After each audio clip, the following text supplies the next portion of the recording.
Սիրելի տավուշցիներ, սիրելի իջևանցիներ, ողջունում եմ ձեզ։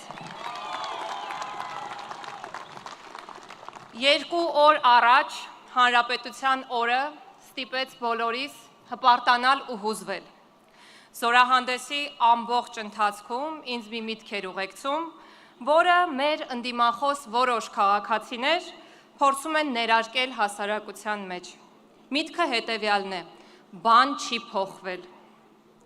Ինչպես է հնարավոր նման ձևով փորձել խեղաթյուրել իրականությունը։ Եթե ոչինչ չի փոխվել,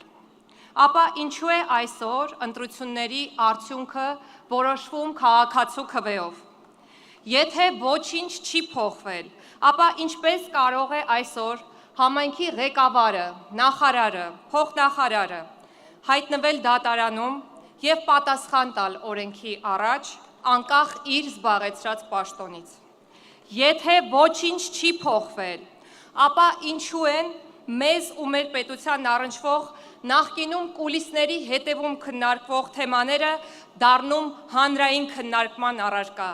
եւ ինչու է պաշտոնյան կանգնում քաղաքացու կողքին հանգիստ ու անկաշկանդ ու պատասխանում նրան հուզող բոլոր հարցերին։ Եթե ոչինչ չի փոխվել, ինչու մենք չենք կառուցում միլիոնավոր դոլարներ արժեցող դղյակներ եւ փոխարենը կառուցում ենք դպրոցներ ու մանկապարտեզներ։ Եթե ոչինչ չի փոխվել, ապա ինչ տեսանք մենք 2 օր առաջ Հանրապետության հրապարակում։ Բան չի փոխվել։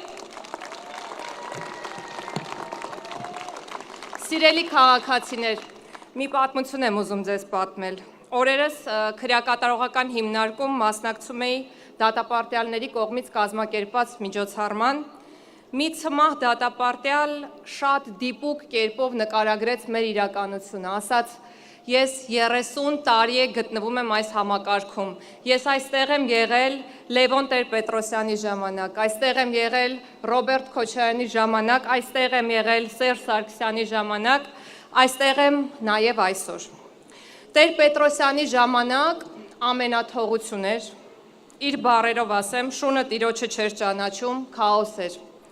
Ով ուժեղ էր, անում էր այն, ինչ ուզում էր։ Քոչարյանի ժամանակ ուժեղը փողն էր, ով փող ուներ, անում էր այն, ինչ ուզում էր։ Սարգսյանի ժամանակ ոչինչ չփոխվեց։ Հիմա ուժեղն օրենքն է,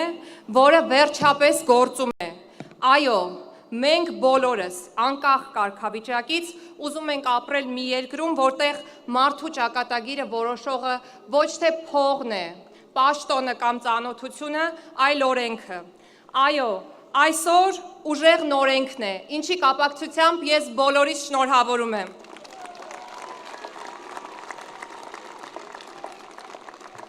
Սիրելիներ, օրենքը ուժեղ է եւ գործում է։ Եվ դրա շնորհիվ է, որ հեղափոխությունից հետո Հայաստանի Հանրապետությանը եւ համայնքներին է վերադարձվել շուրջ 773 միլիոն դոլարի հանցավոր կամ ապօրինի գույք, հնարավորություն տալով մեզ ունենալ նոր դպրոց ու մանկապարտեզ, ավելի բարձր թոշակ, ավելի լուսավոր փողոց ու ավելի լավ ապագա։ Սա հնարավոր է դարձել նաեւ ապօրինի ծագում ունեցող գույքի բռնագանձման մասին օրենքի շնորհիվ, այն նույն օրենքի, որի ընդունմանը ընդդիմությունը այդքան դեմ էր, որի ընդունումը ընդդիմությունը բոյկոտում էր, որի դեմ ընդդիմությունը պայքարում է մինչ օրս ու հիմա էլ եկել ձեզանից քվե է խնդրում, որ շարունակի իրականացնել իր միակ առաքելությունը՝ գողացված գույքի պաշտպանությունը։ Սիրելի քաղաքացիներ, այս տարիների ընթացքում միլիարդավոր դրամներից բացի վերադարձվել է շատ ավելի կարևոր բան։ Քաղաքացուն վերադարձվել է որոշելու իրավունքը, քաղաքացուն է վերադարձվել իր ձայնը։ Այսօր ոչ թե մի քանի հոգի են որոշում, թե ով ինչպես պետք է ապրի, թե ով պետք է ղեկավարի մեր համայնքը կամ պետությունը, այլ այդ ամենը որոշում է Հայաստանի Հանրապետության քաղաքացին։ Այսօր որոշողը դուք եք։ Այո, կգտնվեն մարդիկ, որ կասեն բան չի փոխվել, բայց նույնիսկ նրանք այսօր ավելի ազատ են քան երբևէ, ավելի հանգիստ են, քան երբևէ,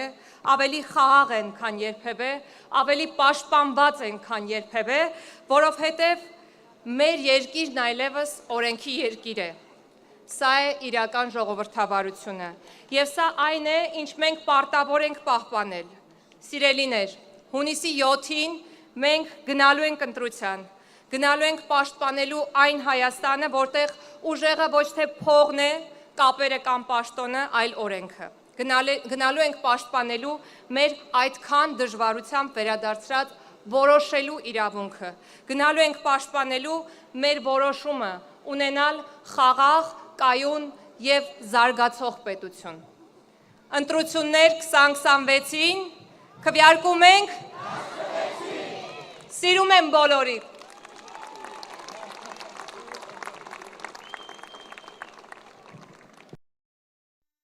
Հավանիչ տեսանյութը եւ բաժանորդագրվիչ նորությունները բաց չթողնելու համար։